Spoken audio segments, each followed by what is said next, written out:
विजयी भव क्लासेस, निश्चित सफलता के लिए। आज अपन बात करेंगे एंडोक्राइन सिस्टम, है ना। आवाज आ रही सबको प्रॉपर ना?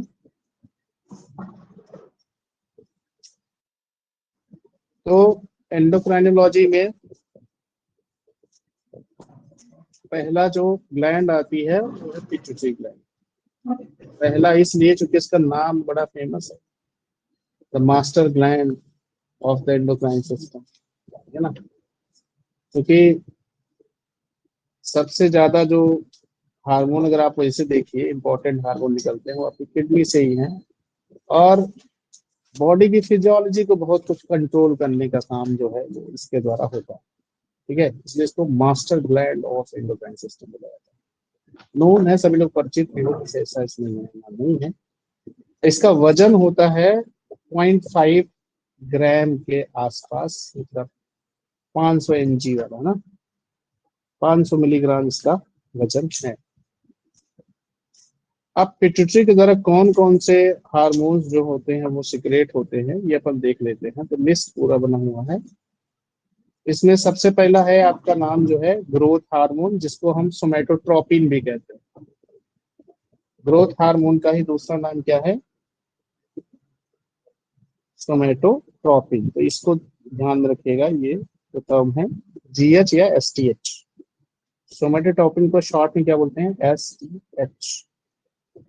अब इसका सिक्रेशन जो होता है, आप देखिए तो ये होता है acidophil cell of adenohypophysis of the pituitary gland, ठीक है ना। तो एंटीरियर पिट्यूटरी में एडिनो हाइपोफाइसिस वाला जो 3 पार्ट में डिवाइड होता है ना, एडिनो हाइपोफाइसिस, न्यूरो हाइपोफाइसिस, ऐसा करके डिवीजन होता है एडिनो और न्यूरो हाइपोफाइसिस। तो न्यूरो हाइपोफाइसिस आपका पोस्टीरियर पिट्यूटरी में आता है, और एडिनो हाइपोफाइसिस का संबंध जो है एंटीरियर पिट्यूटरी से होता है, ठीक है ना। चलो, इसमें आपको सेल बस याद रखना ना, acidophil of the adeno hypophysis of the, इसका सिक्रेशन जो है वो एंटीरियर पिट्यूटरी के एडिनो हाइपोफाइसिस के एसिडोफिल सेल के द्वारा होता है। अब इसके महत्वपूर्ण जो कार्य है, एक्शंस हैं, तो नाम ही है ग्रोथ हार्मोन।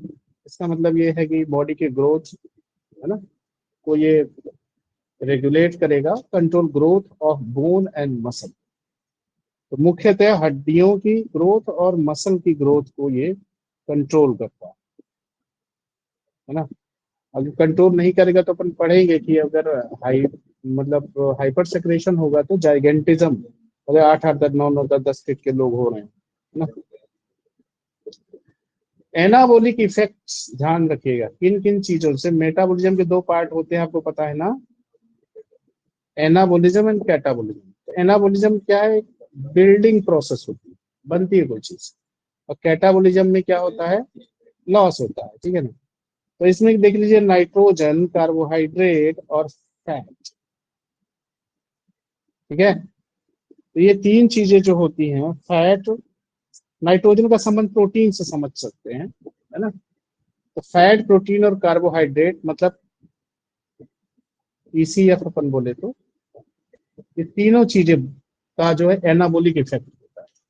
कभी कभी तुम सुनते हो ना कि यार 2 टेस्ट हो रहा है, लोग अपने ताकत बढ़ाने के लिए, स्टैमिना बढ़ाने के लिए जो है इस टाइप की चीजें, टेस्टोस्टेरोन टाइप की चीजें, वो भी एनाबोलिक इफेक्ट होता है, वो लेते हैं, समझ रहे हो ना। तो चूंकि एनाबोलिक नेचर का, elevates glycogen store of skeletal and cardiac muscle. तो ग्रोथ हार्मोन क्या करता है कि जो हमारी कंकाल पेशियां होती हैं, स्केलेटल जो मसल्स होती हैं और कार्डियक मसल्स होती हैं, उनमें ग्लाइकोजन स्टोर को ये बढ़ाएगा, एलिवेट करता है, ठीक है ना। तो जब जरूरत पड़ेगी शरीर को, तो इस ग्लाइकोजन को ग्लूकोज में कन्वर्ट करके फिर एनर्जी प्रोड्यूस करता है, ठीक है ना। तो ये तुम्हारा हो गया ग्रोथ हार्मोन। दूसरा चीज जो, दूसरा हार्मोन है TSH, थायराइड स्टिमुलेटिंग हार्मोन। नाम ही है कि थायराइड को स्टिमुलेट करने वाला हार्मोन, ठीक है। इसी को थायरोट्रोपिन भी कहा जाता है। अब आपने जांच जब देखा होगा, थायराइड TFT करवाते हैं, थायराइड फंक्शन टेस्ट करवाते हैं, T3 T4 TSH भी अपन उसमें देखते हैं, ठीक है ना। क्योंकि ये हार्मोन देखिए क्या होता है, अब पहले तो देख लो कि सिक्रेशन कहाँ होता है, basophil cell of the PG मतलब पिट्यूटरी ग्लैंड। तो बेसोफिल के द्वारा, ज्यादातर बेसोफिल हो रहा है, देख रहे हो ना। एसिडोफिल ग्रोथ हार्मोन है, प्रोलैक्टिन अपन पढ़ेंगे ना, ये एसिडोफिल से। बाकी तीन हार्मोन जो टीएसएच और एसीटीएच और आईसीएसएच या एलएच, ये तीनों बेसोफिल से निकलना है। तो देखो थायराइड स्टिमुलेटिंग हार्मोन का क्या काम होता है, it influences the synthesis of thyroid hormone controlling the rate of iodine uptake by thyroid. ये क्या काम करता है कि थायराइड ग्लैंड कितना आयोडीन अपटेक करेगा, ये डिसाइड होगा किसके द्वारा, टीएसएच के द्वारा। ठीक है ना। अगर किसी का टीएसएच बढ़ा हुआ है, इसके मायने उसको कौन सा दिक्कत हो सकता है, नीचे लिखा टीएसएच जर्नी एलिवेटेड इन हाइपोथायरॉयडिज्म। याद रखना हाइपोथायरॉयडिज्म के केस में टीएसएच बड़ा ही मिलेगा आपको, एंड डिक्रीज इनटू हाइपरथायरॉयडिज्म। तो याद रखो अगर टीएसएच बड़ा है तो हाइपोथायरॉयडिज्म है, एलिवेटेड है तो हाइपोथायरॉयडिज्म है, और अगर कम है तो हाइपरथायरॉयडिज्म। ठीक है ना। वैसे हाइपो और हाइपोथायरॉयडिज्म दोनों में एक बड़ा कॉमन फिनोमेना ये होता है, दोनों को हाइपरटेंशन का प्रॉब्लम हो सकता है, बोथ केसेस। ठीक है ना। फिर इसके बाद अपन चलते हैं एडिनोकार्टिकोट्रोपिन हार्मोन, एसीटीएच इसको बोलते हैं। बेसोफिल के द्वारा इसका सिक्रेशन होगा, और इसके फंक्शन या एक्शन क्या होते हैं, स्टिमुलेट सिक्रेशन ऑफ एड्रीनोकार्टिकोस्टेरॉइड बाय, अब देख रहे हो ये एड्रिनल ग्लैंड को मतलब स्टिमुलेट करेगा। एड्रिनल कार्टेक्स दो भाग होते हैं ना, कॉर्टेक्स एंड मेडुला, तो ये कॉर्टेक्स को टच करेगा और वहां से स्टेरॉइड निकालेगा। ठीक है ना, स्टेरॉइड निकालने के लिए प्रेरित करेगा। इसके बाद अपन चलते हैं, नेक्स्ट हार्मोन है एलएच, जिसको बोलते हैं ल्यूटिनाइजिंग हार्मोन, या इसको एक और नाम दिया गया ICSH, interstitial stimulating hormone. Interstitial cell stimulating hormone, actually cell में लिख लो, यहाँ गायब है।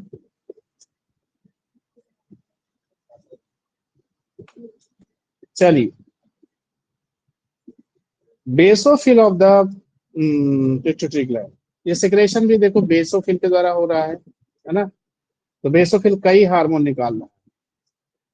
अब इसके फंक्शन देख लीजिए, चूंकि ये अब नाम ही आ रहा ना कि ल्यूटिनाइजिंग हार्मोन है ना, तो ये क्या करेगा,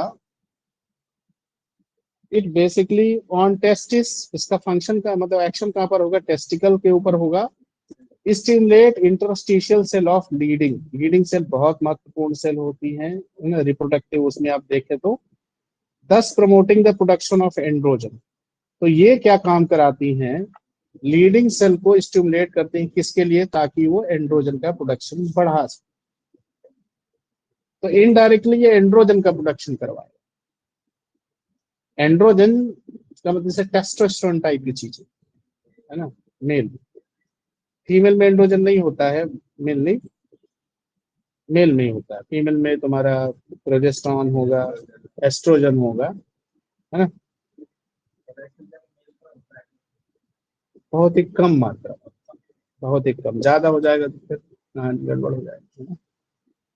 ऑन ओवरी, ओवरी में क्या इसका एक्शन होता है, कंट्रोल फॉर्मेशन ऑफ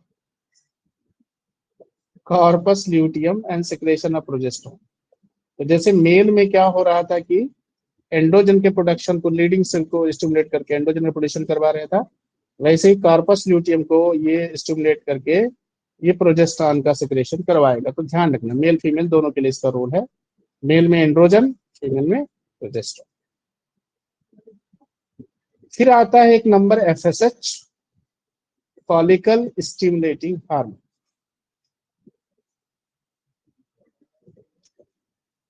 उसको उसको बंद कर दो, इसको भी बंद कर दो, इसको भी बंद कर दो, इधर से बंद कर दो, 2 सेकेंड। हाँ ये हमको भी लग रहा है, इधर से बंद कर दो।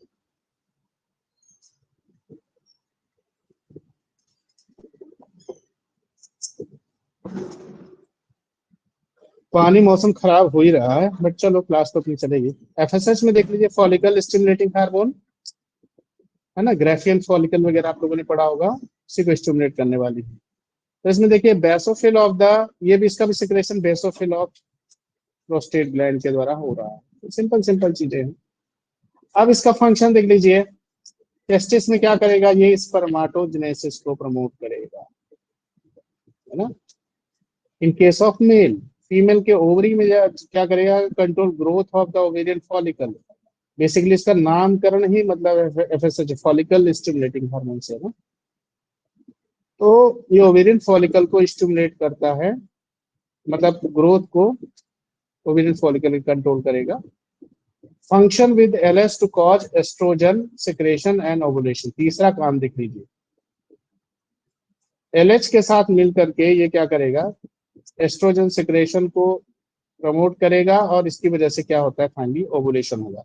मतलब जिसमें एफएसएच का प्रॉब्लम होगा तो ओवुलेशन वगैरह की दिक्कत बिल्कुल हो सकती है ना, क्योंकि मेच्योर फॉलिकल बनेंगे ही नहीं, है ना।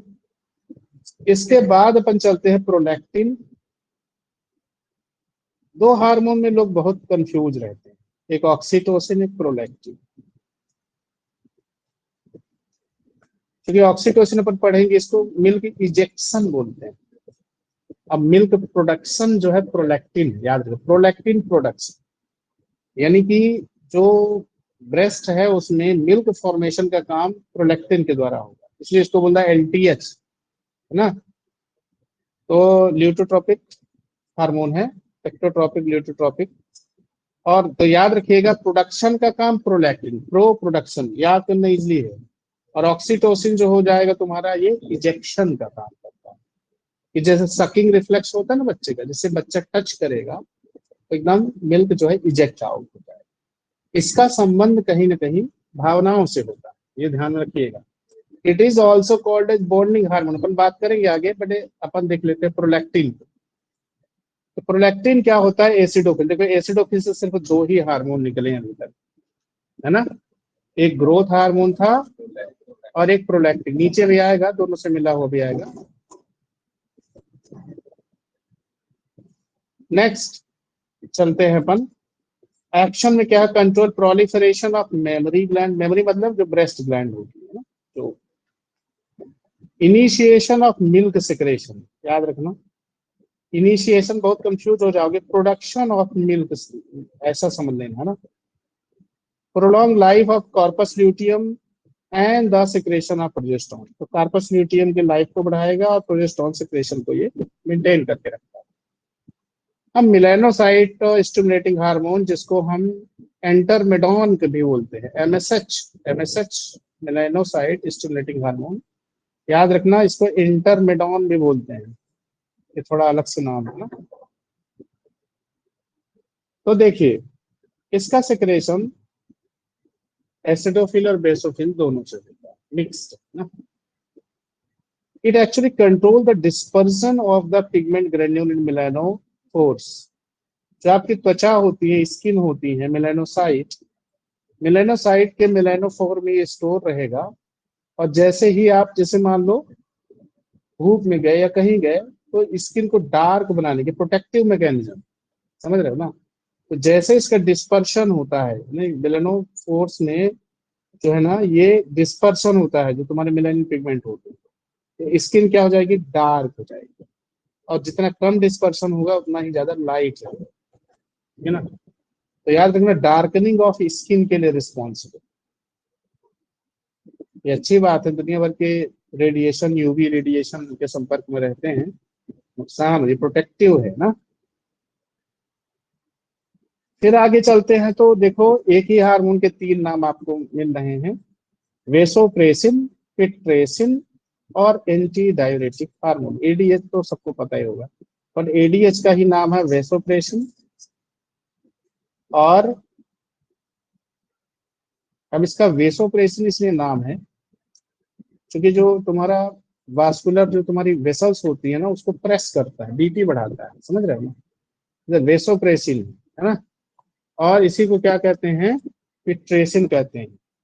तो वैप, विश्व आयुर्वेद परिषद ऐसा करते हैं, वैप करके याद कर लेना, है ना। वेसोप्रेसिन, एडीएच और पिट्रेसिन तीनों एक ही। अब इसका देख लीजिए, सेक्रेशन की बात आती है तो हाइपोथैलेमिक, यहाँ चेंज हो रहा है, ध्यान रखना। Hypothalamic supra optical and paraventricular nucleus of neuro hypophysis, posterior pituitary से निकलेगा, ठीक है ना। तो सुप्रा ऑप्टिकल एंड पैरावेंट्रिकुलर न्यूक्लियाई एक हो गया, मतलब इसी से न्यूरो हाइपोफाइसिस, ये सुप्रा ऑप्टिकल एंड पैरावेंट्रिकुलर न्यूक्लियाई से ये सिक्रेट आउट होगा। अब इसके फंक्शन देख लीजिए, it elevates BP bye it's action on arteriole, ये आर्टेरियोल को संकुचित कर देता है, कॉन्ट्रैक्ट कर देता है ना, तो फिर बीपी बढ़ेगा। और दूसरा increase reabsorption of H2O by kidney to be, पानी देखो हमेशा पानी एब्जॉर्ब तभी होगा जब नमक एब्जॉर्ब, तो नमक के पीछे पीछे पानी चलेगा, ध्यान रखिए। तो वाटर एंड सॉल्ट रिटेंशन अगर होता है तो कार्डियक आउटपुट बढ़ेगा, कार्डियक आउटपुट बढ़ेगा तो बीपी बढ़ेगा, तो ध्यान रखें। तो ये हो गया तुम्हारा वेसोप्रेसिन का। फिर इसके बाद है ऑक्सीटोसिन, जिसका हम जिक्र कर रहे थे, इसको बोला जाता है पीटोसिन। अब देखो इसे पिट्रेसिन, पीटोसिन, पिट्रेसिन, पीटोसिन याद रखना, इसमें कंफ्यूजन हो जाते हैं। ये पिट्रेसिन है, ये पीटोसिन, ठीक है। अब याद करना इजी है, जैसे ऑक्सीटोसिन तो पीटोसिन, वेसोप्रेसिन में नहीं आ रहा है ना, उसमें सिन करके बस आ रहा है, प्रेसिन है ना, ओसिन करके आ रहा है, उधर प्रेसिन करके आ रहा है ना, रेसिन करके प्रेसिन करके, तो ऐसे थोड़ा उसको डिकोड कर सकते हो। एनीवेज, तो इसका भी सिक्रेशन जो होता है पैरावेंट्रिकुलर न्यूक्लियर न्यूरोहाइपोफाइसिस मतलब पोस्टीरियर पिट्यूटरी से भी निकलेगा। अब इसके महत्वपूर्ण कार्य देख लीजिए, ejection of milk, milk ejection hormone. कभी कभी ऐसा होता है कि भैया प्रोलैक्टिन बहुत अच्छा काम किया, मिल्क भी है, बट मिल्क का सिक्रेशन नहीं हो पाता, ठीक है ना। इसका कारण है कि सफिशियंट जो ऑक्सीटोसिन निकलना चाहिए वो नहीं निकल रहा, ठीक है ना।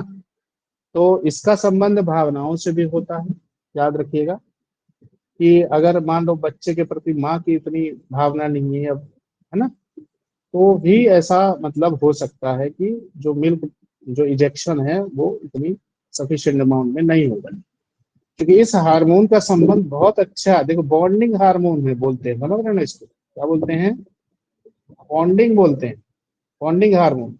क्योंकि माँ और बच्चे के बीच जो बॉन्डिंग है वो इसी हार्मोन, इसलिए बोलते हैं ब्रेस्ट फीड करवाना चाहिए, है ना, तो बॉन्डिंग के लिए जरूरी है ये हार्मोन। नहीं आजकल वही कलयुगी बच्चे होंगे और माँ बाप को वृद्धाश्रम में डाल जाएंगे लास्ट है ना, तो this is called as bonding hormone.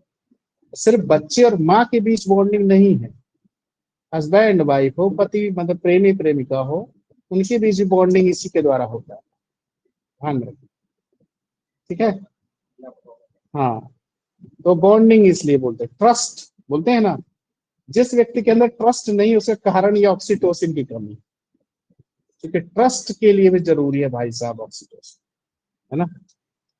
तो ये ट्रस्ट के लिए भी जरूरी है, बॉन्डिंग के लिए जरूरी है, मिल्क इजेक्शन के लिए जरूरी है, और एक और महत्वपूर्ण चीज है contraction of uterine muscle in parturition, O की जगह पी बना देना, इन पार्चुरेशन ऑल्सो, जब प्रसव के समय बच्चे को बाहर आना होता है, यूटेराइन कॉन्ट्रैक्शन वाइगरसली यूटेराइन को कॉन्ट्रैक्ट, यूट्रस को कॉन्ट्रैक्ट करता है, तो फिर बच्चा इतना फोर्स वहां जनरेट होता है कि बच्चा बाहर एक्सपल आउट होगा।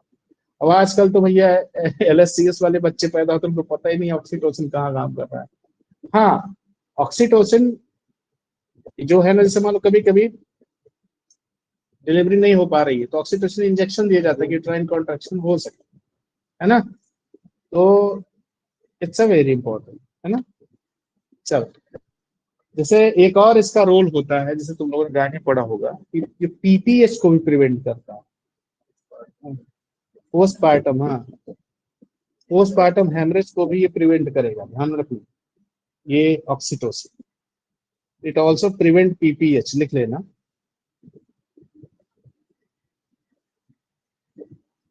तो इसके कई सारे महत्वपूर्ण कार्य हो गए। अब आगे अपन चलते हैं,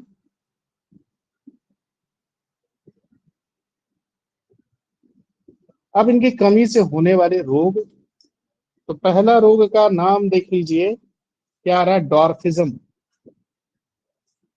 है ना।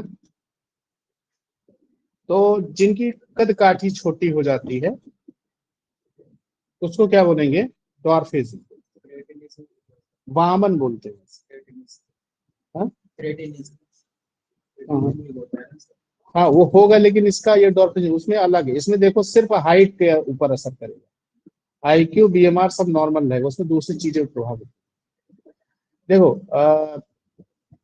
ग्रोथ हार्मोन की कमी से होने वाला रोग क्या कहलाएगा, डॉर्फिज्म, वामन रोग बोलेंगे इसको, है ना।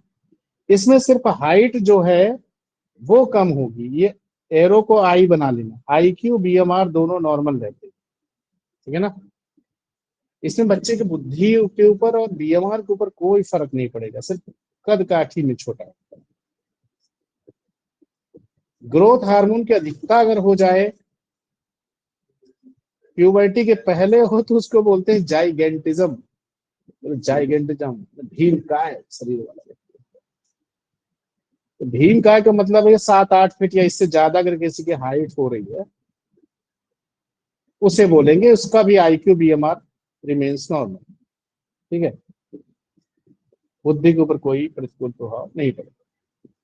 एक्रोमेगाली आता है, ये प्यूबर्टी के बाद डेवलप होता है, मतलब जब हाइपर सिक्रेशन होगा। तो आपसे पूछा जा सकता है कि प्यूबर्टी के पहले, है ना, ग्रोथ हार्मोन की एक्सेस से कौन सा चीज होगा, या प्यूबर्टी के बाद। तो याद रखिएगा, तो इसको एक्रोमेगाली बोलते हैं। इसमें प्रोगनेथस और काइफोसिस हो जाता है। प्रोगनेथस को बोलते हैं उदगत हनु, मतलब नीचे का जबड़ा जो है इसे बाहर उभरा हुआ, निकला हुआ, है ना।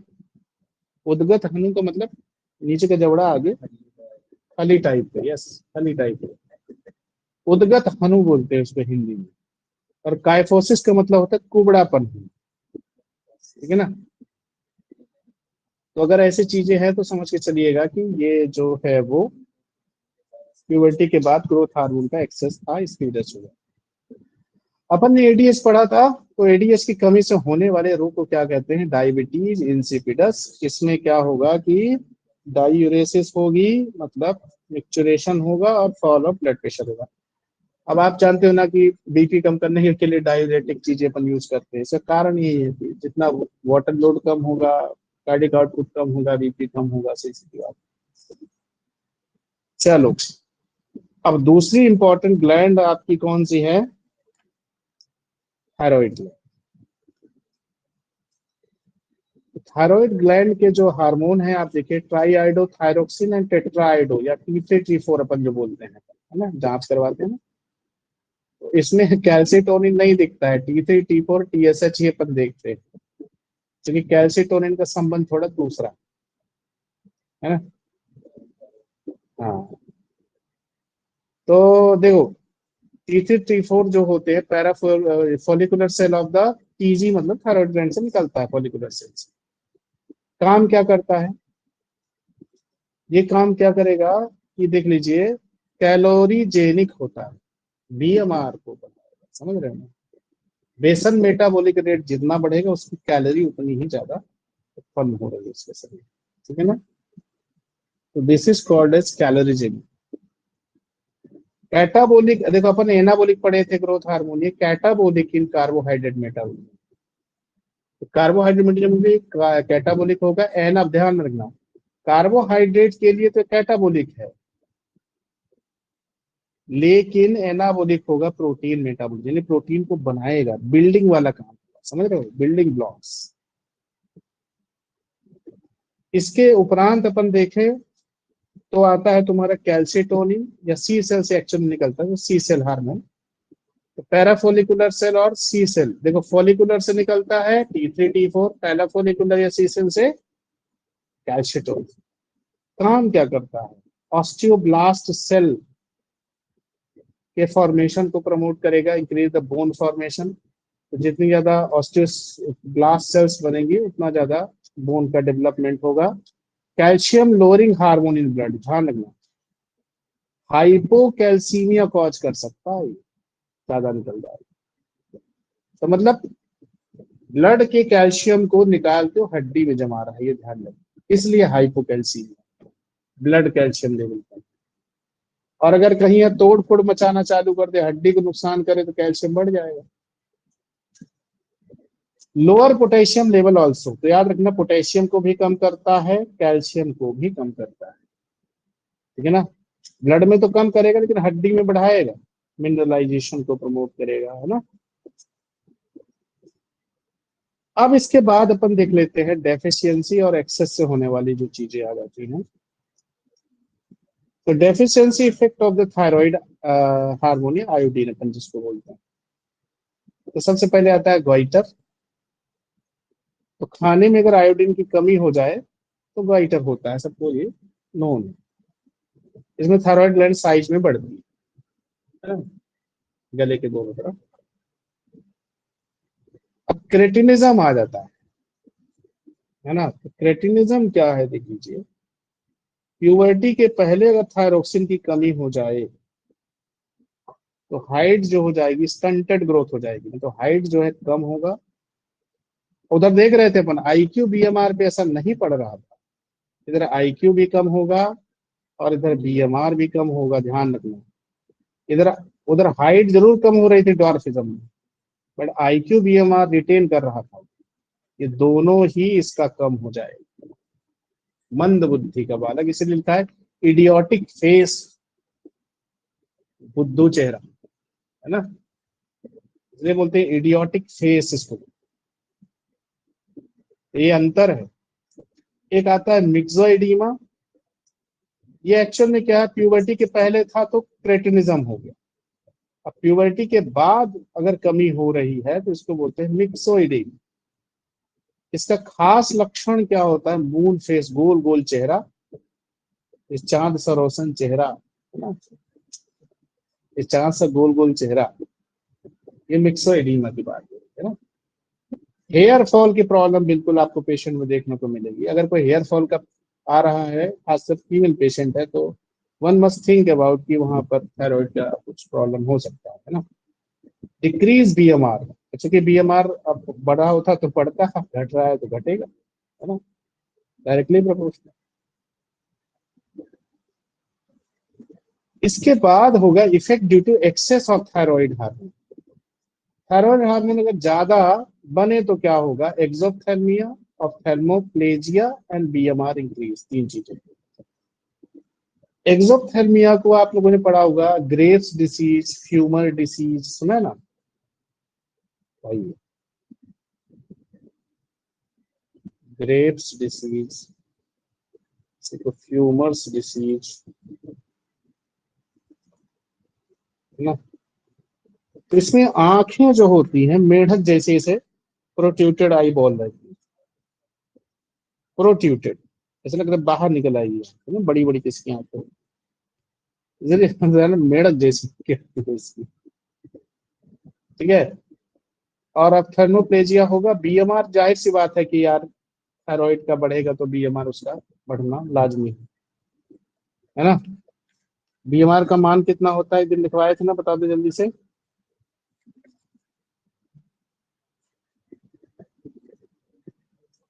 40 किलो कैलोरी,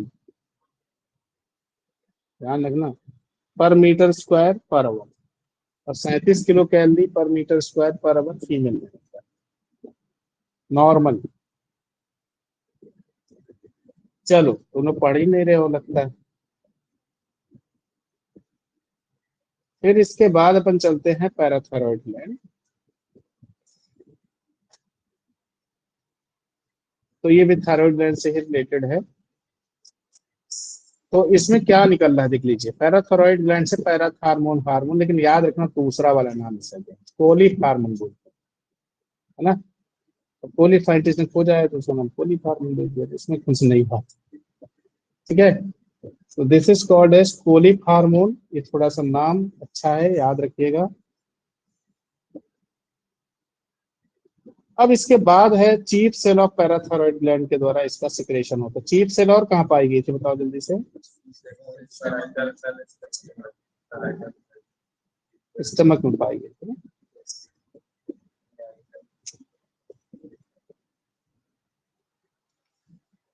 अब इसका काम देख ले भैया, ऑस्टियोक्लास्ट सेल का फॉर्मेशन बढ़ेगा तो बोन ब्रेक डाउन, उल्टा काम हो रहा है यहाँ पे, देख रहे हो ना, बोन ब्रेक डाउन हो रहा है।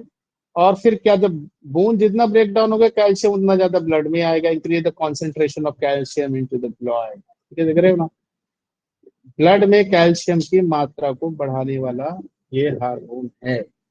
और अपन ने कौन सा हार्मोन देखा था जो घटा रहा था, कैल्शिटोन। कैल्शिटोनिन ब्लड कैल्शियम लेवल बढ़ाया को घटाएगा, और ये जो पैराथार्मोन या कोलिक हार्मोन होता है ये बढ़ाएगा। याद रखिए, इसमें लोग खूब कंफ्यूज रहते हैं।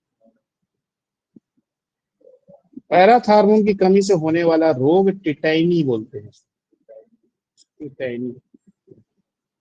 ब्लड में कैल्शियम जो होता है वो क्या हो जाएगा, कम हो जाएगा ना, ये जो एरो इधर चला गया कम हो जाएगा, और न्यूरो मस्कुलर सेंसिटिविटी बढ़ जाएगी, मसल्स जो होती है स्टिफ हो अकड़ जाती है, और रेस्पायरेटरी स्पेलिंग TORY है ना, रेस्पायरेटरी मसल स्पैज्म हो जाता है, ये मृत्यु का कारण भी हो सकता है, समझ रहे हो ना। अब तुम्हारी respiratory muscle, inspiratory expiratory muscle तुम्हारी पैरालाइज हो गई, काम नहीं, सांस ही नहीं ले पाएगा बंदा, पेशेंट में भी दर्द है, राइट। तो टिटाइनी याद रखिएगा क्या हो रहा है। अब इसके बाद पैंक्रियाटिक ग्लैंड आ गया, पैंक्रियाज भी जानते हैं उसको क्या बोलते हैं, मिक्सोक्राइन ग्लैंड बोलते हैं ना, मिक्सोक्राइन ग्लैंड, क्योंकि एंडो और एक्सो दोनों का काम करती है।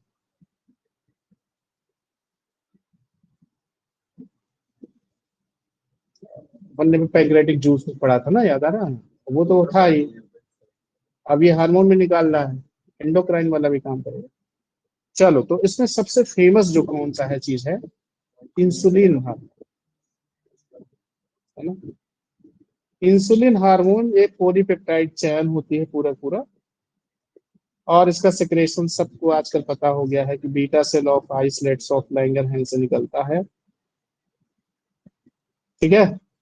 ये क्या काम करेगा, ये हाइपोग्लाइसिमिक नेचर का होगा, मतलब कि ब्लड ग्लूकोज को कम करेगा। अब नहीं निकलेगा तो फिर बढ़ेगा ही सही, है ना। एंटी डायबिटिक फैक्टर भी इसको बोलते हैं, क्योंकि अब डायबिटीज नहीं होगा तो एंटी डायबिटिक TIC कर लेना फैक्टर। ग्लाइकोजन फॉर्मेशन स्टोरेज को प्रमोट करेगा, इसीलिए तो ग्लूकोज कम हो रहा है कि लीवर में और अन्य जगहों पे तो ग्लूकोज है ग्लाइकोजन में कन्वर्ट हो जाए। और ये प्रोटीन को मतलब प्रिवेंट ग्लूकोनियोजेनेसिस, देखो ग्लूकोजीनो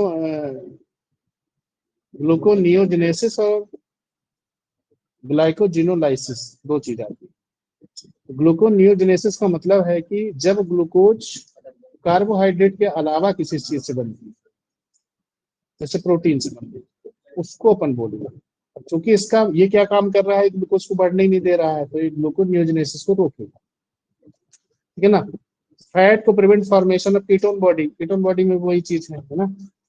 तो कीटोन बॉडी बनना, इसलिए आप शुगर वाले पेशेंट में देखो कीटोन बॉडी यानी कि फ्रूटी स्मेल आती है, कीटोन बॉडी जो बनता है ना।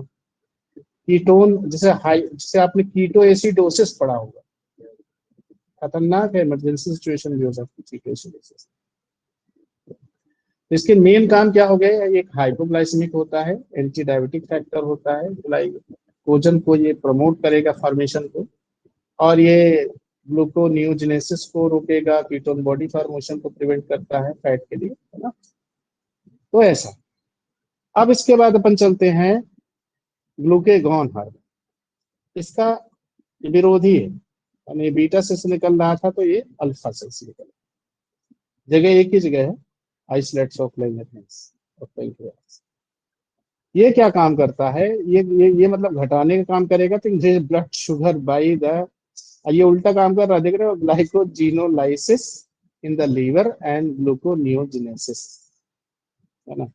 चाहे ये क्या बोलते हैं, कार्बोहाइड्रेट से चाहे शुगर बनाए, चाहे प्रोटीन से बनाए, चाहे फैट से बनाए, मतलब इसका ये काम होता है, ठीक है ना। तो इन दोनों का मतलब चेक बैलेंस प्रकृति ने ऐसा बनाया है, चेक बैलेंस होना चाहिए, लेकिन जब बात ज्यादा बिगड़ जाती है तो इंसुलिन डोमिनेंट रोल निभाएगा। इंसुलिन बनेगा नहीं तो फिर तो ग्लूकेगॉन को पूरा बोले है ना, खुला है खेत, जो भी करना हो करो, है ना। चलिए फिर आते हैं अपन, एड्रिनल ग्लैंड की बात आ जाती है। तो एड्रिनल ग्लैंड में देखिए तो एक आता है ग्लूकोकार्टिकॉइड्स, मिनरलोकार्टिकॉइड्स, सेक्स स्टेरॉइड्स, एपिनेफ्रिन, नॉरएपिनेफ्रिन। तो तीन हार्मोन जो ऊपर के हैं ये आपके कॉर्टेक्स वाले रीजन के हैं, और नीचे के जो दो हार्मोन हैं वो मेडुला। क्योंकि दो पार्ट होता है, जैसे आपने पढ़ा होगा उसकी स्ट्रक्चर ऐसे कुछ होती है। तो बाहर वाला भाग जो है ये तुम्हारा कॉर्टेक्स बोला जाएगा, और अंदर वाला पोर्शन जो है ये मेडुला बोला जाएगा। तो इस बाहर वाले भाग से ऊपर के जो तीन हार्मोन हैं ये निकलेंगे, और नीचे के जो तीन हार्मोन, दो हार्मोन होते हैं, वो यहाँ इस मेडुला से निकलेंगे, अलग अलग सेल से, ठीक है ना। तो ये हो गया। फिर इसके बाद अपन देखते हैं हार्मोन्स, ग्लूकोकार्टिकॉइड, इसको कार्टिसोल भी बोलते हैं, इसको कार्टिसोन भी बोलते हैं, इसको कार्टिकोस्टेरोन भी बोलते हैं, तो अलग अलग नाम है।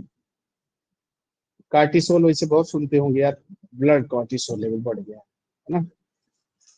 तो एक्चुअल में ये by cells of zona fasciculata of the adrenal cortex, cell का ध्यान रखिए नाम फैसिकुलेटा से निकल रहा है।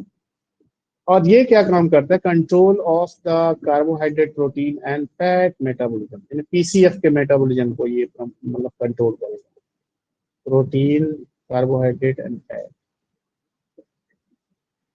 मिनरलोकॉर्टिकॉइड, एल्डोस्टेरोन, जैसे अपन एडीएच पढ़ रहे थे ना, तो ऐसे मिनरलोकॉर्टिकॉइड, एल्डोस्टेरोन या डीऑक्सीकार्टिसोन, याद रखना इसका नाम है, कंफ्यूजन होगा, डीऑक्सीकार्टिसोन भी इसको बोलते हैं। By cell of zona glomerulosa, ऐसे कर लेना, of the adrenal cortex. Fasciculata से निकल रहा था तुम्हारा ग्लूकोकार्टिकॉइड्स, मिनरलोकार्टिकॉइड्स जो है ये तुम्हारा ग्लोमेरुलोसा से। ये क्या करता है, और mineral and water metabolism, protection against stress. ये मतलब ये मिनरल और वाटर के मेटाबॉलिज्म को ये रेगुलेट करेगा और स्ट्रेस से बचाता है सभी, है ना। तीसरा है तुम्हारा एंटी स्ट्रेस हार्मोन तरीके से बोल सकते हैं, सेक्स स्टेरॉइड। ये निकलता है सेल्स ऑफ जोना रेटिकुलेटा, है ना, जीएफआर। तो GFR, MSG, MGS, GFR MGS करके याद कर लोगे तो इजी रहेगा ना।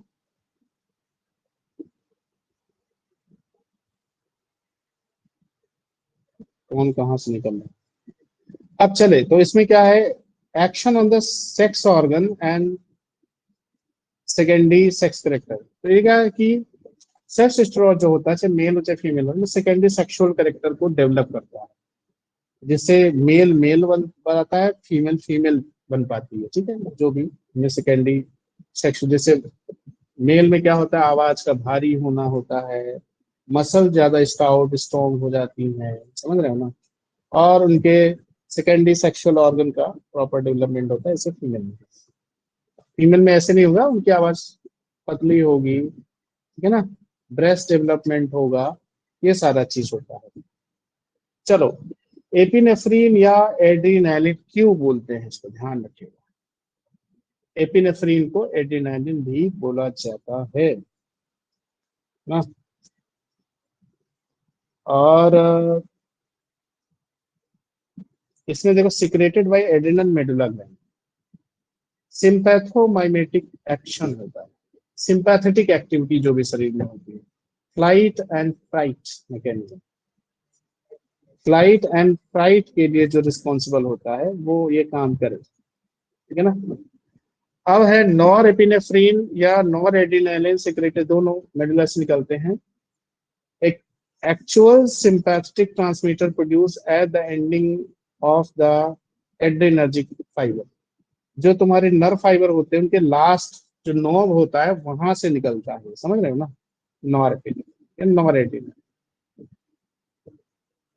ठीक है।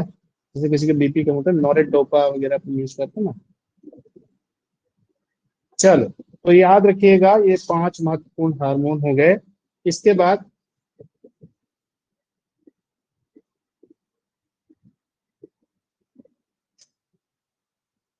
Each adrenal gland has two, spelling है ऐसा, TOW करके लिखे, TWO कर लेंगे, two distinct structure, the adrenal cortex and the medulla. सबको पता है, अभी तक अपन पढ़ चुके हैं ना, adrenal medulla. Both of which produce hormone. The cortex mainly produces the cortisol, aldosterone, and androgen hormone. है ना, ये भी अपन देख लिए। While the medulla produce epinephrine and norepinephrine, adrenaline and noradrenaline, दोनों का वही है, ठीक है ना। फिर इसके बाद अब चलिए, the adrenal cortex comprise three Jones, JO कर लेना आई की जगह, और लेयर्स। अभी सब आप पढ़े हो ना, जोना ग्लोमेरुलोसा, जोना फेसिकुलेटा, जोना रेटिकुलेरिस। ग्लोमेरुलोसा से मिनरलोकॉर्टिकॉइड्स मेनली एल्डोस्टेरोन सिक्रेशन होता है। फेसिकुलेटा से जो होता है ग्लूकोकार्टिकॉइड, इसमें कार्टिसोल। और रेटिकुलेरिस जो होता है, ये इंपॉर्टेंट है, ध्यान रखिएगा, इसमें DHEA and DHEA sulphate H, DHEA और DHEAS, इसका पूरा नाम dehydro AP androsterone and DHEA sulphate, मतलब ये सॉल्ट बन गया, ह्यूमन बीइंग में निकलता है, ठीक है ना। तो इस फॉर्म में ये निकलता है। कार्टिसोल की कमी, कार्टिकोस्टेरॉइड की कमी से होने वाला क्या रोग हो सकता है? Addison disease. इसमें स्किन में नॉर्मल पिगमेंटेशन हो जाता है, हीमो कॉन्सेंट्रेशन हो जाता है, BP कम हो जाएगी, PP और BMR दोनों, और भैया मस्कुलर वीकनेस, फटीग एकदम डेवलप होगा, ठीक है, एक्सट्रीम वाला फटीग। तो याद रखिएगा कि इसकी कमी से होने वाला हार्मोन मतलब डिसीज क्या है? Addison's disease. और कार्टिसोल के एक्सेस में क्या होगा? कसिंग सिंड्रोम या कुसिंग सिंड्रोम जो आप बोलते हैं। इसमें क्या, ट्रंकल ओबेसिटी और मून फेस होता है। ट्रंकल का मतलब पेट उभरा होना, है ना। ट्रंकल का मतलब जो बीच वाला ट्रंक होता है ना, उसकी ओबेसिटी। बाकी शरीर ज्यादातर आजकल ये लोग मतलब देखने को मिलते हैं ना, ट्रंकल ओबेसिटी। मून फेस आपको देखने को मिलता है। मून फेस अपन देखेंगे तो 3 जगह मिलता है ना, ये आपको दिया है 3 कंडीशन से मून फेस मिलता है, myxoedema, kwashiorkor and Cushing syndrome. Cushing syndrome, myxoedema and kwashiorkor. फिर इसके बाद एल्डोस्टेरोन की अधिकता अगर हो जाए तो भाई साहब क्या होगा? तो कॉन्स सिंड्रोम होता है। याद रखना ही है ना, कॉन्स डिसीज या कॉन्स सिंड्रोम। इसमें BP बढ़ेगा और ब्लड में कैल्शियम की कमी हो जाएगी, सॉरी पोटेशियम, कैल्शियम नहीं, K+, पोटेशियम की कमी हो जाएगी। खतरनाक स्थिति होती है वैसे पोटेशियम की कमी नहीं, ठीक है ना।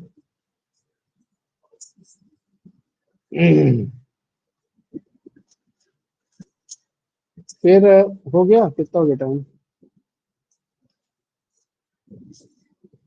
है ये भी, आज अपन कर लेते हैं, तो 4 तो हो ही जाएगा।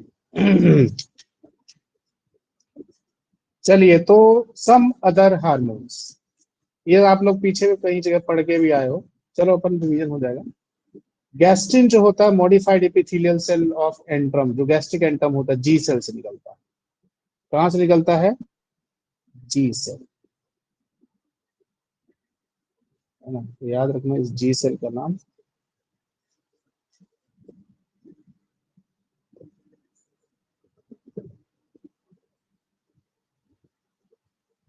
और stimulate the secretion of HCl, सबने पढ़ लिया आपने, and pepsin by the stomach. तो ये HCl के सिक्रेशन और पेप्सिन, पेप्सिन क्या काम कर रहा था बताओ जल्दी से, याद करो। प्रोटियोजेस में कन्वर्ट कर रहा है। चलो, कोलिसिस्टोकाइनिन, पैंक्रियोजाइमिन सब पढ़ लियो, बताओ इसमें mucosa of the upper small intestine, upper small intestine है ना, जेजुनम, इलियम वाला jejunum. When the food stuff comes into contact, जैसे आप खाना खाते हो, खाना इसके कांटेक्ट में आएगा तो सीसी के कोलिसिस्टोकाइनिन या पैंक्रियोजाइमिन आपका निकलता है। तो ये क्या काम करता है? कॉन्ट्रैक्शन ऑफ गॉल ब्लैडर करेगा, ठीक है। तो गॉल ब्लैडर कॉन्ट्रैक्ट होता है तो गॉल ब्लैडर जो तुम्हारा बाइल जूस वगैरह वहां से निकल के आएगा। Pancreozymin causes enzyme secretion by pancreas, नाम है पेंक्रियोजाइमिन, पेंक्रियाज और एंजाइम, तो पेंक्रियाज से एंजाइम सिक्रेशन कराता है, ठीक है ना।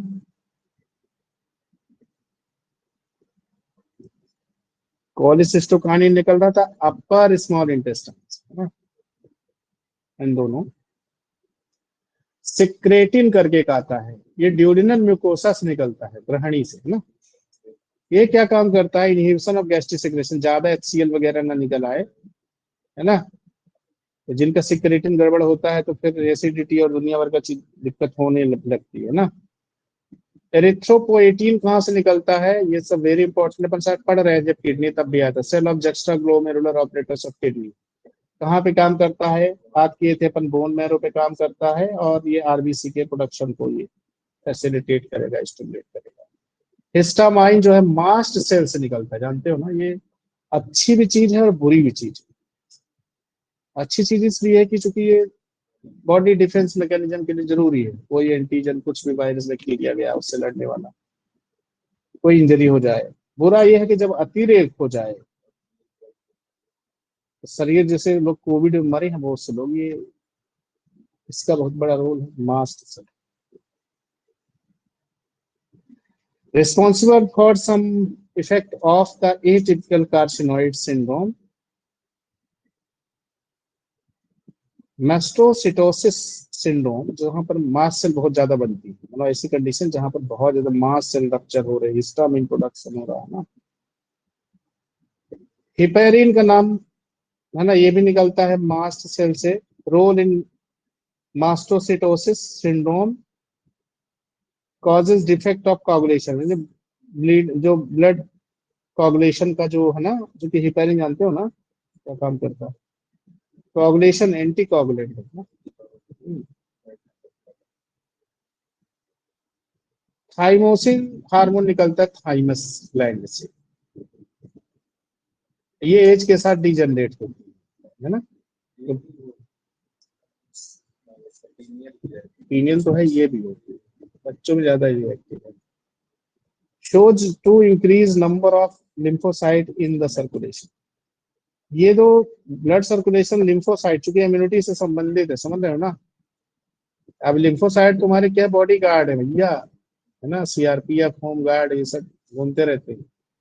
तो ये थाइमोसिन का रोल होता है ना। मिलाटोनिन अपन MSH पढ़ा था, MSH कहाँ से निकल रहा था, एंटीरियर पिट्यूटरी से।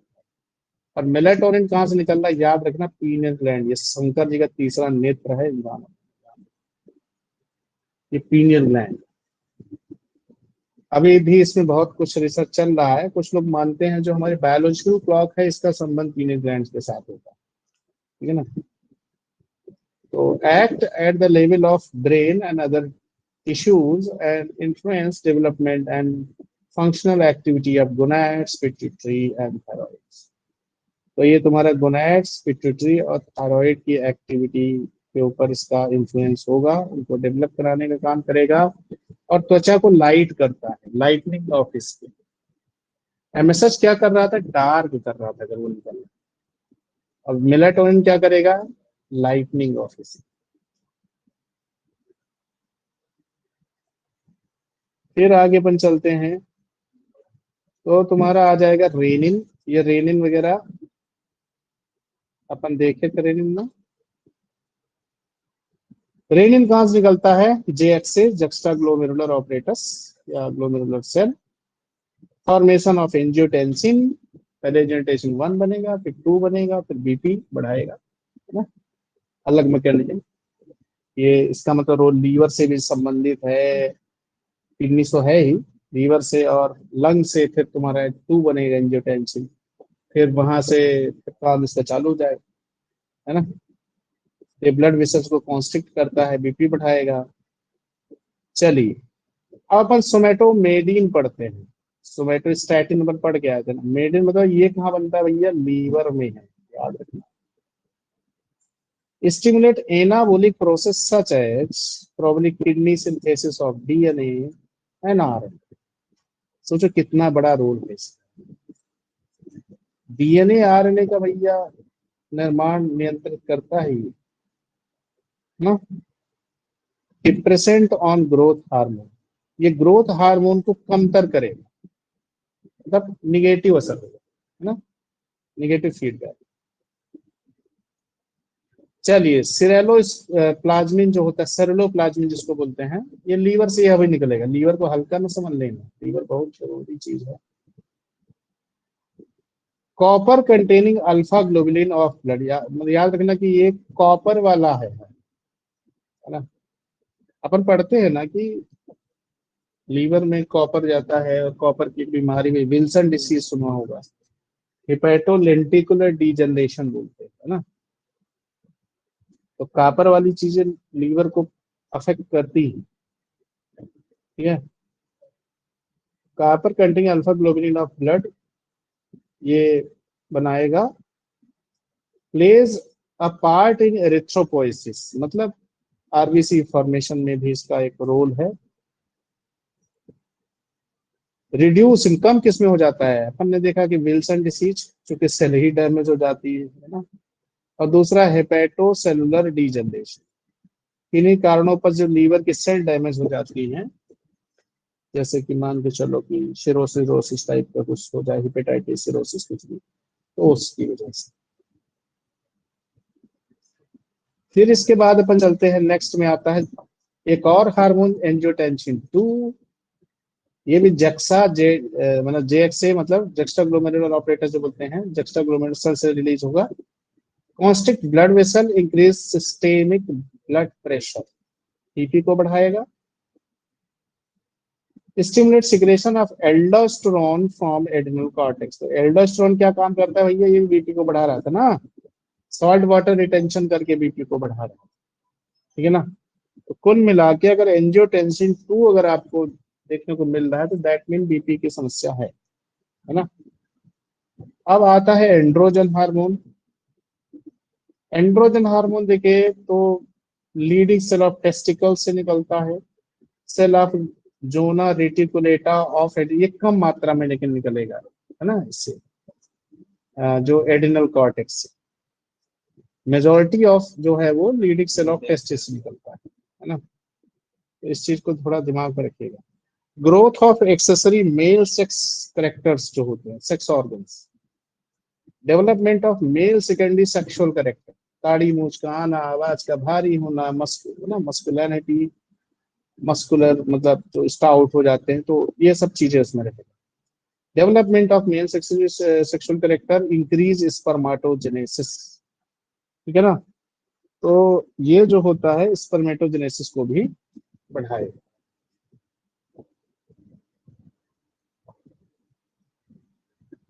फिर आता है तुम्हारा एक हाँ, और इसमें देख लीजिए एनाबोलिक इफेक्ट। एनाबोलिक स्टेरॉइड अपन नहीं सुनते हैं, कुछ लोग एथलीट लोग पावर बढ़ाने के लिए, स्टेमिना बढ़ाने के लिए यूज करते हैं, तो यही चीज एंड्रोजन, इसको बोला जाता है एनाबोलिक स्टेरॉइड। इसकी जांच होती है, डोपिंग टेस्ट जो सुना होगा कि खिलाड़ियों का फिर मेडल उडल छीन लेते हैं डोपिंग में अगर पॉजिटिव आ गए, है ना।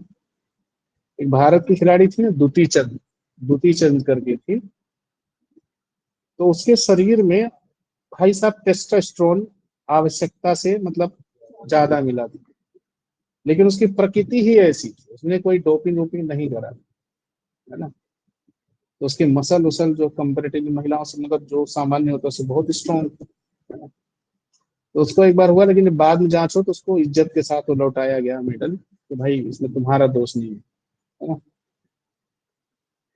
Anabolic effect in the protein metabolism, growth of the muscle, bone, increase BMR, increase RBC number, stimulate D, सब कुछ धमाकेदार हो रहा है, देख रहे हो ना। तो अच्छी चीज है ये। एस्ट्रो एस्ट्रोजन आ गया।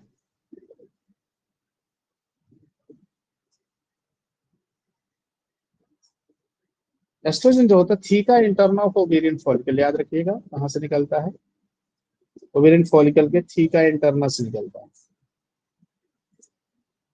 और कार्पस ल्यूटियम से भी निकलता है, सब इंपॉर्टेंट है। एंड जोनर, इसमें तो कम ही निकले, zona reticulata of the adrenal cortex, 3 जगह से निकलता है। Theca interna of ovarian follicle, corpus luteum and zona reticulata of the adrenal cortex. अब इसमें देख लीजिए, it control the ovary production. Ovary production को ये कंट्रोल करेगा, increase contraction of the fallopian tube which promote sperm transport. अब जो fertilisation होता है उसके लिए भी जरूरी है, क्योंकि अगर स्पर्म मूवमेंट नहीं हो, ट्रांसपोर्ट नहीं होगा फैलोपियन ट्यूब में, तो फिर नहीं हो पाएगा, ठीक है ना। तो ये भी काम करेगा। यूट्रस का देखो मार्फोलॉजिकल एंड फंक्शनल एक्टिविटी जो होती है यूट्रस की, वो इसी हार्मोन के द्वारा रेगुलेट होती है। प्यूबर्टी चेंजेस महिलाओं में जो होते हैं, है ना, तो ये सब इसी के द्वारा होगा। Proliferative stage of menstruation and growth of uterus during pregnancy. तो प्रोलिफरेटिव फेज में ये काफी बड़ा भी होता है, आप इसको देखेंगे तो ना। Growth of uterus during pregnancy, pregnancy के दौरान जो यूट्रस पूरा ग्रो करता है वो भी इसी हार्मोन के प्रभाव से, एस्ट्रोजन की वजह से। तो मतलब ये क्या होता है कि प्रेगनेंसी के लिए प्रिपेयर करता है पूरा, है ना। अब इसके बाद अपन चलते हैं प्रोजेस्टेरॉन। अब प्रोजेस्टेरॉन देखो, कार्पस ल्यूटियम से एस्ट्रोजन में निकल रहा था, कार्पस ल्यूटियम से प्रोजेस्टेरॉन में निकल रहा है। अब ये भी जोना रेटिकुलेटा ऑफ द एड्रिनल, मतलब थोड़ा ही निकलेगा पर निकलेगा यहाँ से, ठीक है। बट एस्ट्रोजन को याद रखना कि थीका इंटरना, कई बार एग्जाम पूछा जाता है, थीका इंटरना ओवेरियन फॉलिकल से भी निकलता है, ये वाला जो पॉइंट है ना। अब इसमें प्रोजेस्टेरॉन में देखिए premenstrual changes of uterine mucus, premenstrual change होते हैं, म्यूकस में थिक होने लगेगा, वो इसी के प्रभाव से होगा। Essential part of maintaining pregnancy, pregnancy को मेंटेन करने में इसकी भूमिका है, और ब्रेस्ट का डेवलपमेंट, ठीक है, ये प्रोजेस्टेरॉन के द्वारा। एक और हार्मोन है रिलैक्सिन। शिवम, रिलैक्सिन नाम ही है कि रिलैक्स करना, है ना। तो क्या है कि it actually present in pregnant mammalian ovary, placenta and uterus. ये ओवरी, प्लेसेंटा, यूट्रस में पाया जाएगा। रिलैक्स द प्यूबिक लिगामेंट, है ना, ये ध्यान रखना। अगर रिलैक्स नहीं होगा तो फिर पार्चुरेशन वगैरह हो नहीं पाएगा अच्छे से, है ना, प्रसव वगैरह अच्छे से नहीं हो पाएगा। Soften and large opening of, बोलते हैं कि आप 10 सेंटीमीटर चौड़ी हो जाती है ना, जो सर्विक्स होती है, तो ये रिलैक्सिन की वजह से ही होता है, ठीक है ना। Human chorionic gonadotropin, HCG hormone जिसको बोलते हैं। अब ये हार्मोन भाई साहब प्लेसेंटा से निकलता है, याद रखिएगा, है ना, प्लेसेंटा से निकलता है। और एचसीजी की जांच से होती है ना, प्रेगनेंसी टेस्ट वगैरह अपन करते हैं, क्या करते हैं, है ना, उसी से होता है। तो लेकिन प्लेसेंटा तो बहुत बाद में बनता है, पहले में निकलता है ना ये। चलो, stimulate ovary to produce oestrogen and progesterone in first trimester. तो ध्यान रखना, फर्स्ट ट्राइमेस्टर में ये जो एस्ट्रोजन और प्रोजेस्टेरॉन को ये निकालने का काम करता है, सेक्रेशन का। Used for induction of ovulation, किसी का ओवुलेशन नहीं हो रहा है तो एचसीजी का ही यूज किया जाएगा। और ये क्रिप्टोरकाइडिस कंडीशन है, उसको ये यूज किया जाता है। तो ये और भी कुछ हार्मोन है, देखो।